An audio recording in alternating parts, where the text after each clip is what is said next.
reviravolta em Brasília. Jair Messias Bolsonaro acabou de receber a melhor notícia do ano. É motivo para comemorar e é claro que eu vim na velocidade da luz para trazer essa informação nos mínimos detalhes.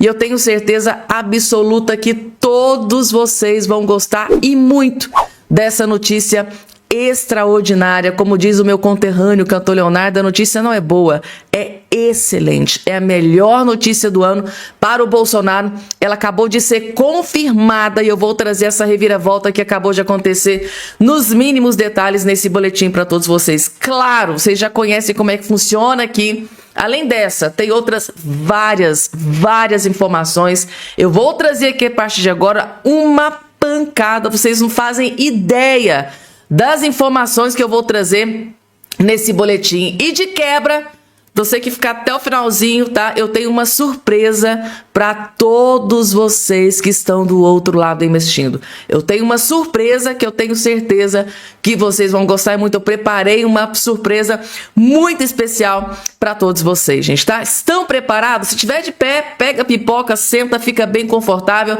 porque a partir de agora eu vou trazer muita informação importante para todos vocês. Rapidamente, claro, antes de tudo, qualquer coisa eu não posso deixar de esquecer, porque eu sei que tem muita gente que tá aí do outro lado me assistindo, inclusive para você que caiu aqui de paraquedas pela primeira vez, seja muito bem-vindo, é um prazer imenso ter você aqui no nosso canal e eu espero que vocês gostem muito, gente. Isso aqui é feito com muito amor e carinho todo santo dia aqui para todos vocês. Afinal de contas, o cidadão bem informado jamais será escravizado. Esse é o lema aqui do nosso canal. Então já convido vocês a fazer parte da nossa família. Olhando aqui embaixo aqui do seu vídeo, vai ter em algum lugar aí a palavrinha chamada inscreva-se, inscrever-se. Sabe o que você vai fazer? Isso aqui, ó. Clicar em cima, na hora, automaticamente e gratuitamente você já estará inscrito aqui no nosso canal. Logo de cara eu vou trazer um vídeo. Vorcaro quer fechar a delação até o fim da semana, gente. O Lula, o Daniel Vorcaro, ele tá desesperado para delatar o mais rápido possível. Isso tem um motivo. E essa rapidez do Daniel Vorcaro, tá, esse desespero dele para delatar, tá deixando muitas autoridades muito preocupadas, extremamente desesperadas. Vamos entender o porquê? Preso na Superintendência da Polícia Federal em Brasília desde 19 de março, o banqueiro Daniel Vorcaro trabalha para fechar sua proposta de delação premiada ainda para esta semana. A ideia dele é entregar o material à Polícia Federal e à PGR no início de maio. De lá, a proposta será enviada ao ministro André Mendonça para homologação. Desde que foi transferido para a Superintendência da PF, Vorcaro tem tido reuniões diariamente com seus advogados. Os encontros acontecem nos dias de semana das 9 às 17. Nem mesmo a infecção urinária que Vorcaro teve paralisou as reuniões. Ele tá, gente, obcecado para delatar. Antes que os outros delatem primeiro e a delação dele não seja utilizada pelo André Mendonça.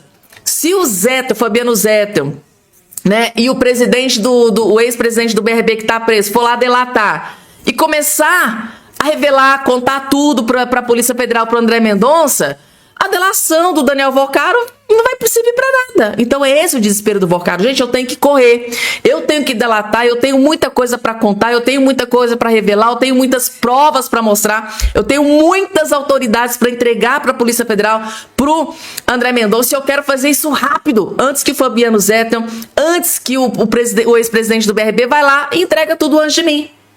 Ele sabe, gente, que se ele não entregar o ouro, ele não vai conseguir diminuir a sua pena.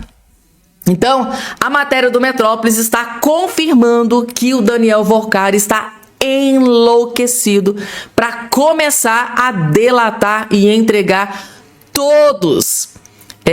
Gente, tá? A delação tem sido negociada pelo advogado José Luiz Oliveira Lima, o Juca, um dos filhos do Juca, que também é advogado, tem ajudado o pai nas reuniões com o dono do Banco Master na prisão. Além de Juca, né, o advogado Sérgio Leonardo tem atuado no caso. Gente, ele tem uma renca de advogados.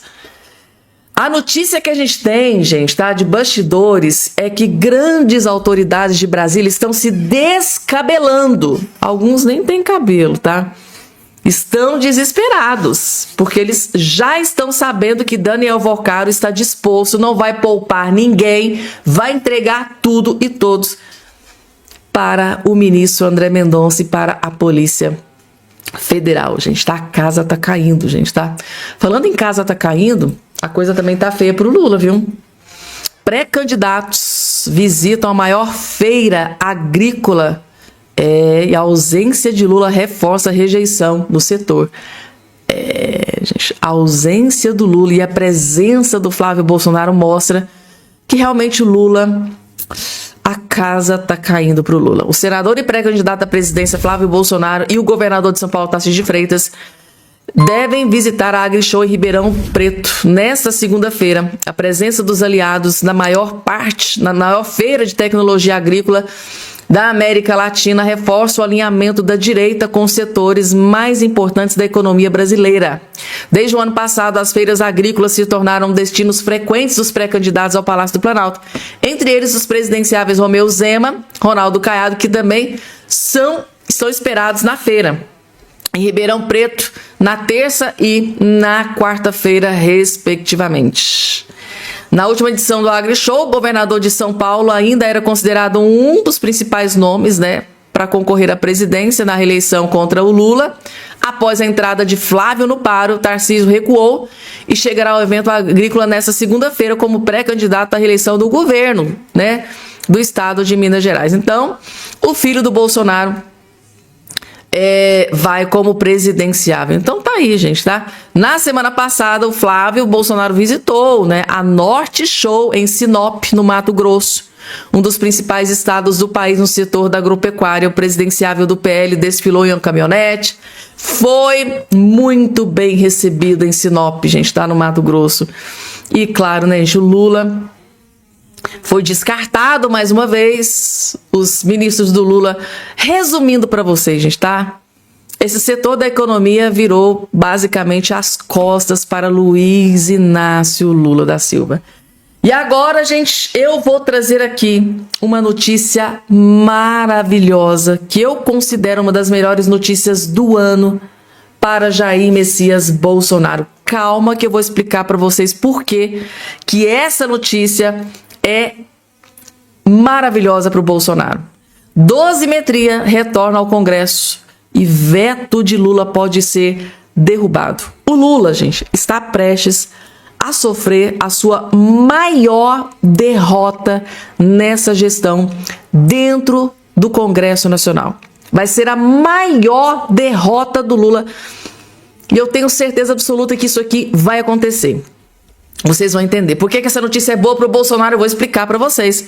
O Congresso Nacional pautou para a próxima quinta-feira, 30, a análise do veto presidenciável do Lula da Silva, que redefine critérios de cálculo de penas para condenados o 8 de janeiro. Os parlamentares podem manter ou derrubar a decisão do Lula, que barrou integralmente, ele barrou tudo, o texto aprovado no fim do ano de 2025.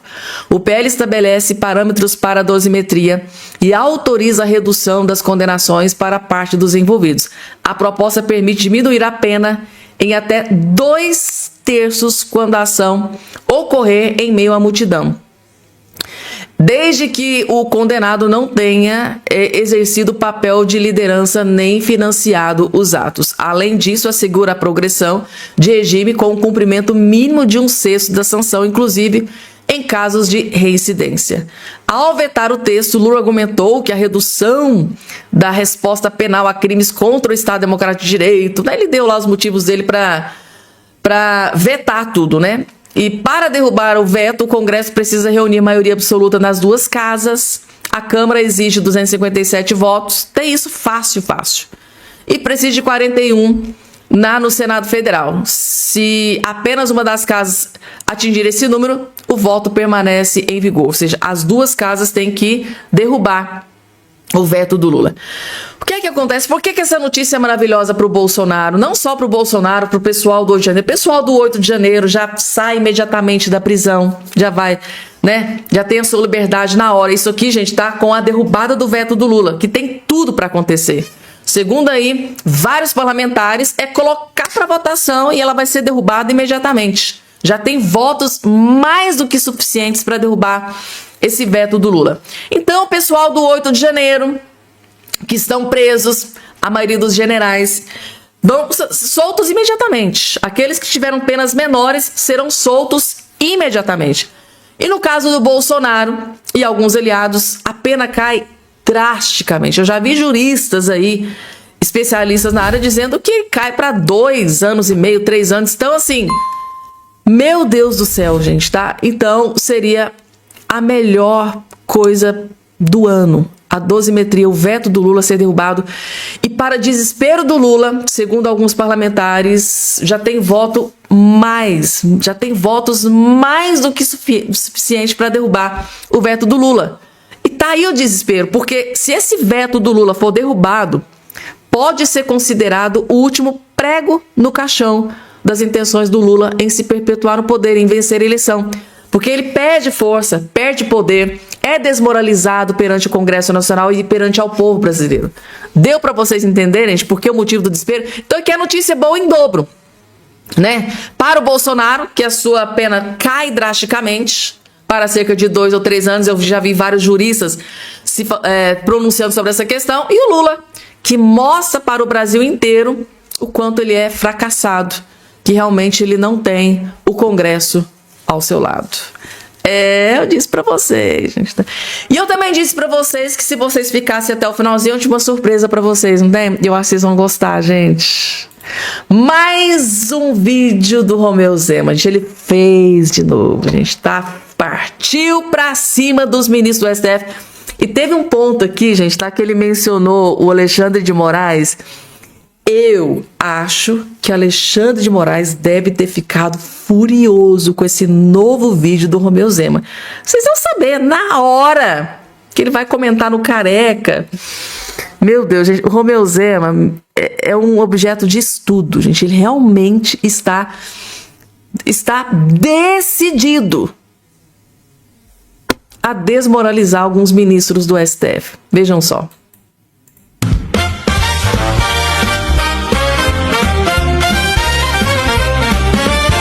Eu sou um mineirinho que sabe comer quieto. Eu falo engraçado, sim, e não abaixo para o seu desdém, pois é da fala que a minha força vem. O batráquio intocável meteu a mão num vespeiro. Na sua fala lamentável, ofendeu o povo mineiro. Criticou o sotaque lindo, cantado e verso e prosa. Se Sapão falou isso de mim, o que dirá ele de Guimarães Rosa? Tão querendo me colocar no inquérito do fim do mundo, mas estão esquecendo de olhar o seu passado que é imundo. Tem um ministro careca de saber que a casa dele já caiu, mas o que ele tem que fazer é explicar 129 milhões para o Brasil. O amigo do meu pai tá com nome que nem pau de galinheiro. Tofinho pede pra cagar e sai antes que tire você primeiro. A coisa tende a piorar, os intocáveis estão assustados. É jatinho, morcado e taiaia na conta dos graúdos togados. Pra acabar com essa contenda, um bom pão de queijo e café bem quente. Depois disso duvido que me prendam. Ai, sou! O povo mineiro é muito boa gente.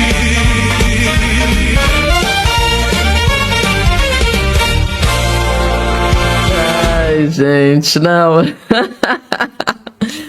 Ai, meu Deus do céu, gente. A gente racha o bico de rir dessas coisas do Romeu Zema.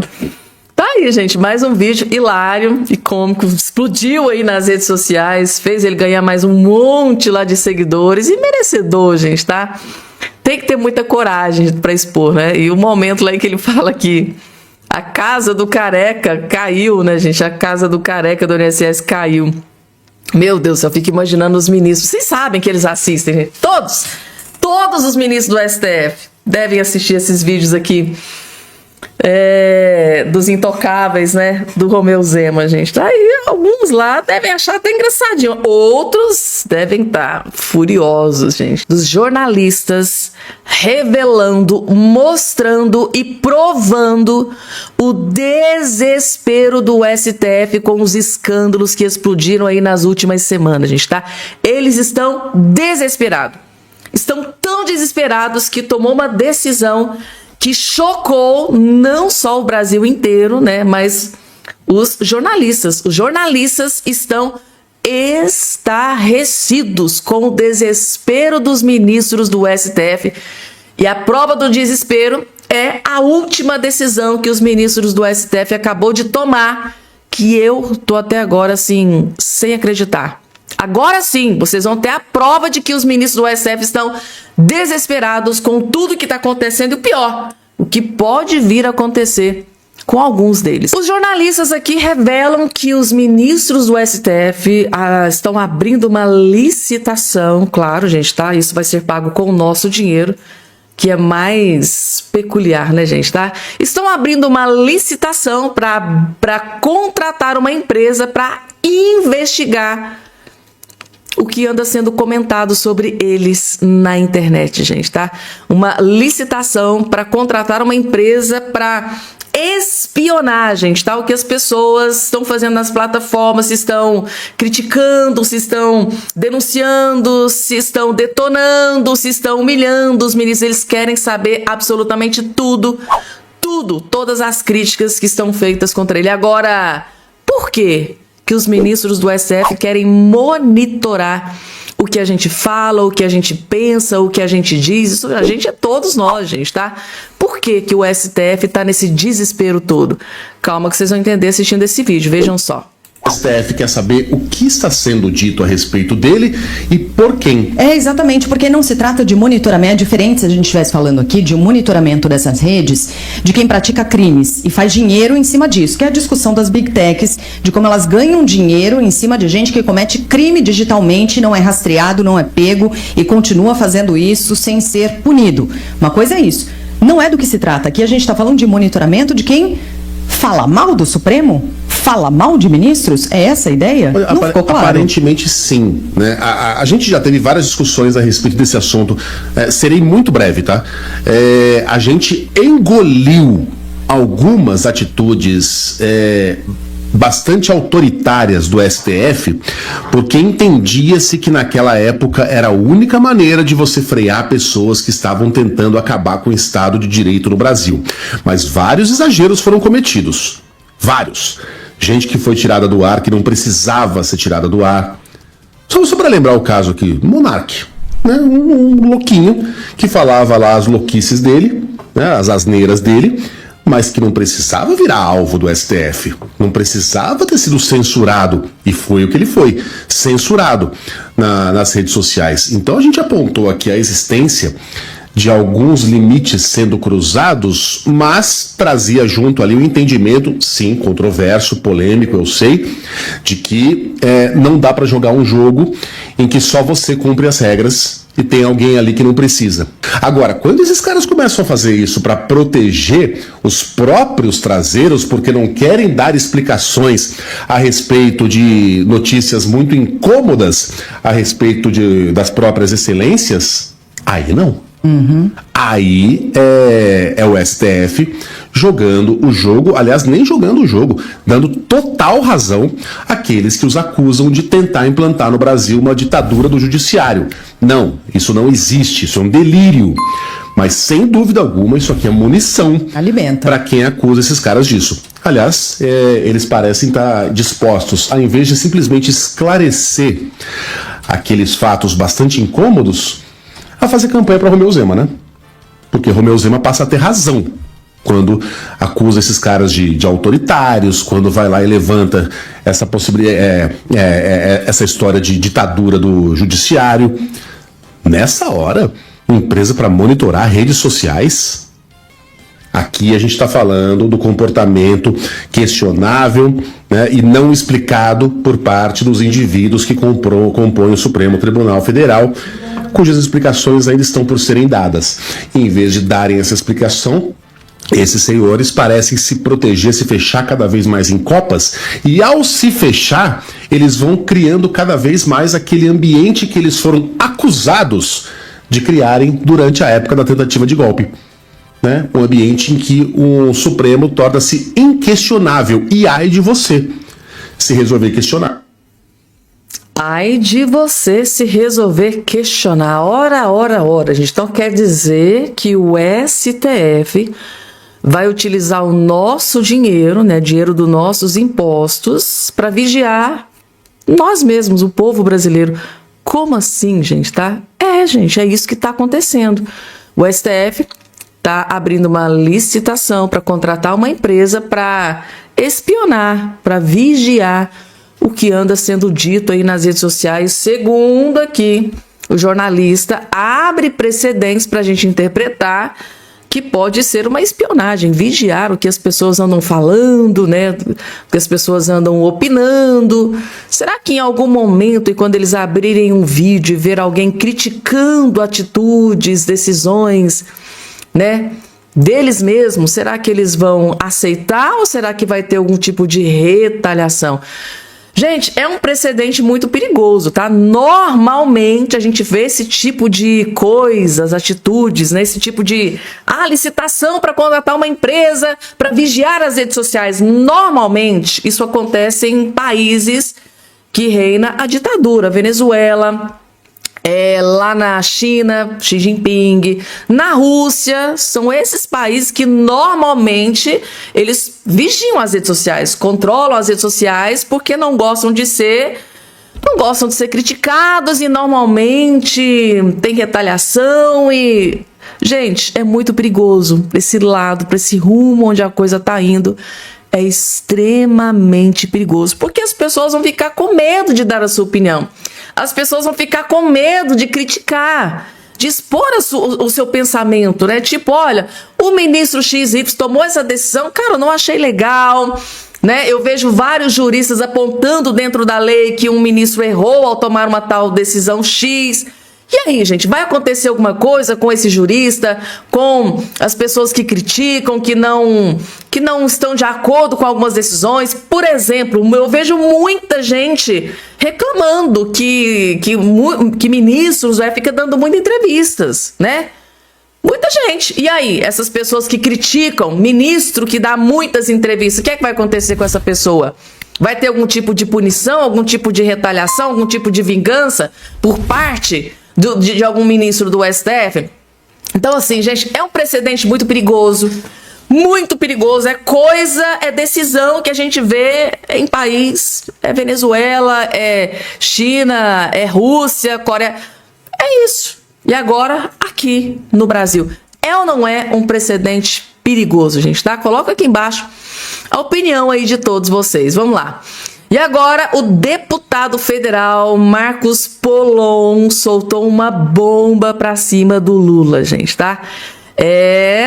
O Marcos Polon escancarou uma nova cilada do Lula, que está mandando para o povo com esse novo programa do Lula.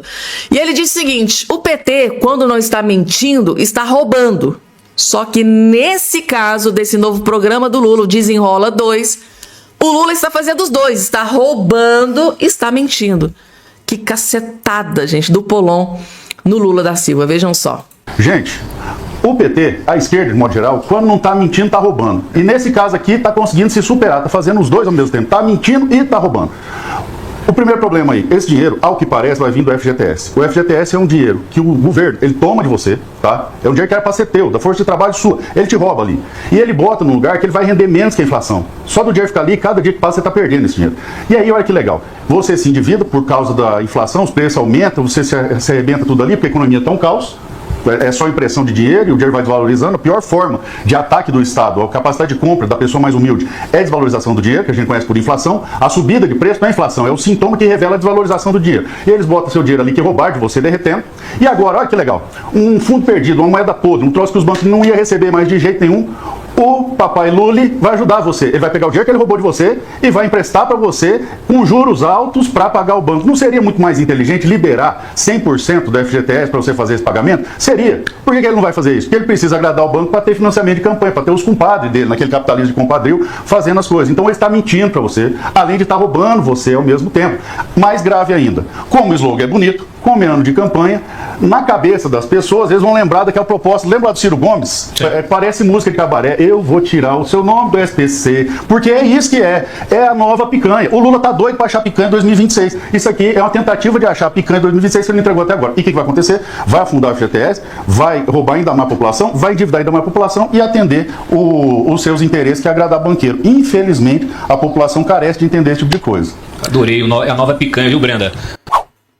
O Lula tá louco pra encontrar a nova picanha, a nova cervejinha, porque lá em 2022 colou, né? Muita gente acreditou naquela lorota, naquela mentira. O povo vai voltar a comer picanha, vai tomar aquela cervejinha, aquela picanha com gordurinha. Muita gente acreditou naquilo ali e votou no Lula, gente. O Lula, meu Deus, Lula é o esgoto da política brasileira, é o que há de mais sujo na política brasileira. Então, ele viu que a picanha e a cervejinha colou, que ele venceu a eleição, né? Claro, ganhou muito voto por causa daquela lorota, daquela mentira. Só que o povo agora não acredita mais em picanha e cervejinha porque ele não cumpriu com a sua promessa e agora ele tá pensando numa nova picanha e cervejinha. O que será? Ah, Desenrola Brasil, tá, gente? É um novo programa que eu vou utilizar, vou usar o dinheiro do povo para ajudar o povo a sair das dívidas. Vou pegar esse dinheiro que é do povo, vou emprestar dinheiro para o povo, só que com juros maiores. Gente, o Lula, eu acho que ele pensa que aqui na nossa testa tá escrito trouxa, porque quem em sã consciência vai pensar que isso aqui é uma coisa boa pro povo brasileiro? Ele pega o nosso dinheiro, do nosso FGTS, dá um malabarismo lá, um cavalo de pau, empresta pra gente com juros maiores, aí ele agrada o banco e acha, né, que muita gente vai acreditar que ele tá agradando o povo. Meu Deus, gente, tá? O Lula, quando não tá roubando, ele tá mentindo, e nesse caso ele tá roubando e mentindo ao mesmo tempo. Quem disse isso é o próprio deputado Marcos Polon. Lula está roubando e mentindo ao mesmo tempo. É inacreditável, gente, tá? O que eu fico mais, assim, furiosa, fico pistola, é que ainda tem gente no Brasil que tem coragem de votar no Lula mesmo depois desse vídeo do Marcos Polon explodindo esta bomba que o Lula está preparando para o povo brasileiro.